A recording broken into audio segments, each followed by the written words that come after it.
Hi, I'm Mick LaSalle, and welcome to The Beauty of the Real. You're about to see a great movie right now, Le Petit Lieutenant from 2005, starring Nathalie Baye. Nathalie Baye has had an amazing career. In fact, if you were going to say, just compare a career to any woman who's making movies right now, you'd have to be talking about either Meryl Streep or Isabelle Huppert in terms of who has made the most good movies. Meryl Streep makes Hollywood movies, commercial movies. Isabelle Huppert makes art films. Nathalie Baye makes both, and she very consciously balances both. I think because she likes both, but also because she says that she likes to have the power to make a small movie because she's been in a big popular movie. This movie is an example of a big popular movie, but a big popular movie that happens to be great. In the movie, she's not the Petit Lieutenant. The Petit Lieutenant is a young man. She plays a police commandant. You know how in the Prime Suspect movies, Helen Mirren always has a boss? Well, in this one, Nathalie Baye is the boss, and she is heading up a murder investigation. And the movie is about the investigation, but it's really much more about what's going on in her mind and what's going on in her relationship with this young lieutenant who she begins to think of as a son.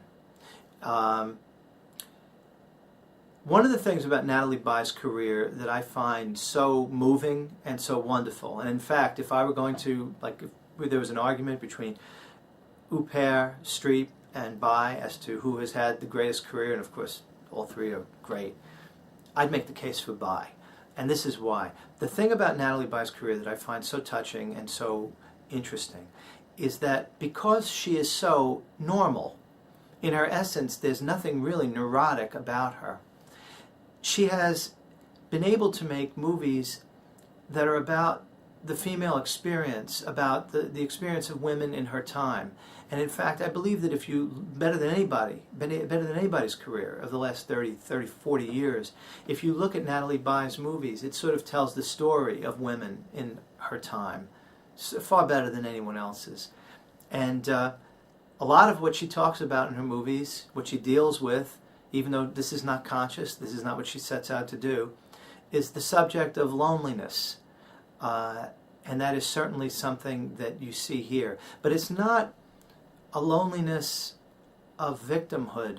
It is a loneliness in some ways of triumph. And I'm not going to give away anything, but I just want you to look at the last shot of this film.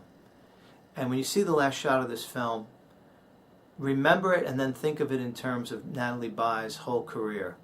There's a wonderful bravery about her, and there's a wonderful fragility, and I mean, she's just one of the greatest. She's one of the greatest. What can I say? Anyway, Le Petit Lieutenant from 2005.